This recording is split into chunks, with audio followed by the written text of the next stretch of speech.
Manafort told the office that he did not believe Kilimnik was working as a Russian, quote, spy, footnote 859. The FBI, however, assesses that Kilimnik has ties to Russian intelligence, footnote 860. Several pieces of the office's evidence, including witness interviews and emails obtained through court-authorized search warrants, support that assessment, Point 1. Kilimnik was born on April 27th, 1970 in, I wish I could pronounce this and I really feel stupid, but I'm going to go for hacking it, Dnipropetrovsk Oblast, then of the Soviet Union, and attended the Military Institute of the Ministry of Defense from 1987 until 1992, footnote 861. Sam Patton, a business partner to Kilimnik, footnote 862, stated that Kilimnik told him that he was a translator in the Russian army for 7 years and that he later worked in the Russian armament industry selling arms and military equipment, footnote 863. Point 2. U.S. government visa records reveal that Kilimnik obtained a visa to travel to the United States with a Russian diplomatic passport in 1997, footnote 864. Kilimnik worked for the International Republican Institute's IRI Moscow office, where he did translation work in general management from 1998 to 2005, footnote 865, while another official recalled the incident differently, footnote 866. One former associate of Kilimnik's at IRA told the FBI that Kilimnik was fired from his post because his links to Russian intelligence were too strong. That same individual stated that it was well known at IRA that Kilimnik had ties to the Russian government, footnote 867. Point 4. Which I think I might have said 0.4 for the last one, but obviously the last one would be 0.3, and then this one would be 0.4. 0.4. Jonathan Hawker, a British national who was a public relations consultant at FTI Consulting, worked with DMI on a public relations campaign for Yanukovych. After Hawker's work for DMI ended, Kilimnik contacted Hawker about working for a Russian government entity on a public relations project that would promote in Western and Ukrainian media Russia's position on its 2014 invasion of Crimea, footnote 868. Point 5. Gates suspected that Kilimnik was a, quote, spy, a view that he shared with Manafort, Hawker, and Alexander van der Zwaan, footnote 869. An attorney who had worked with DMI on a report for the Ukrainian Ministry of Foreign Affairs, footnote 870. The investigative technique here is redacted. And then we move to point B, contacts during Manafort's time with the Trump campaign.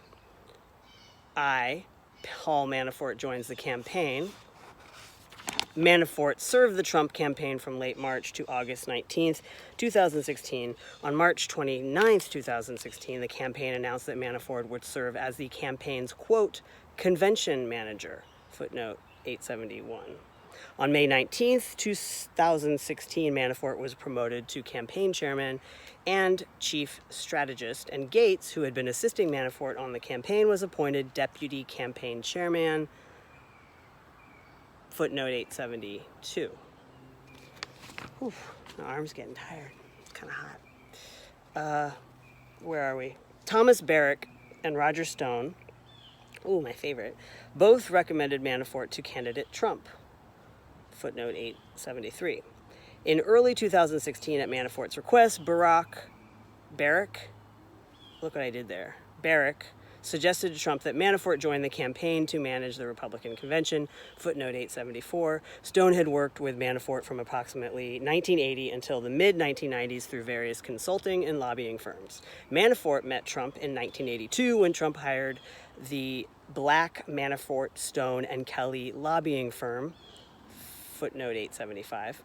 Over the years, Manafort saw Trump at political and social events in New York City and at Stone's wedding, which I bet was a blowout. And Trump requested VIP status at the 1988 and 1996 Republican conventions worked by Manafort, footnote 876. Oh, I think I have to pick up some poop. I can do that after. Just got to remember where it is. According to Gates, in March 2016, Manafort traveled to Trump's Mar-a-Lago estate in Florida to meet with Trump. Trump hired him at that time, footnote 877. Manafort agreed to work on the campaign without pay. Manafort had no meaningful income at this point in time, but resuscitating his domestic political campaign career could be financially beneficial in the future. Gates reported that Manafort intended, if Trump won the presidency, to remain outside the administration and monetize his relationship with the administration. Item 2. Paul Manafort's campaign period contacts. Immediately upon joining the campaign, Manafort directed Gates to prepare for his review. Separate memoranda addressed to Deripaska, Akhmetov, Sergei Lyvyokhin, and Boris Kolesnikov, the last three being Ukrainian oligarchs who were senior opposition bloc officials, footnote 880. The memoranda described Manafort's appointment to the Trump campaign and indicated his willingness to consult on Ukrainian politics in the future. On March 30th, 2016, Gates emailed the memoranda and a press release announcing Manafort's appointment to Kilimnik for translation and dissemination, footnote 881. Manafort later followed up with Kilimnik to ensure his messages had been delivered, emailing on April 11, 2016, to ask whether Kilimnik had shown, quote, our friends, the media coverage of his new role, footnote 882. Kilimnik replied, absolutely, every article. That was a horrible Russian accent. Ukrainian accent? I don't know, I suck at this. At any rate, Manafort further asked, how do we use to get whole? Has OVD operation seen? Kilimnik wrote back the same day, yes, I have been sending everything to Victor, who has been forwarding the coverage directly to OVD. End quote, footnote 883.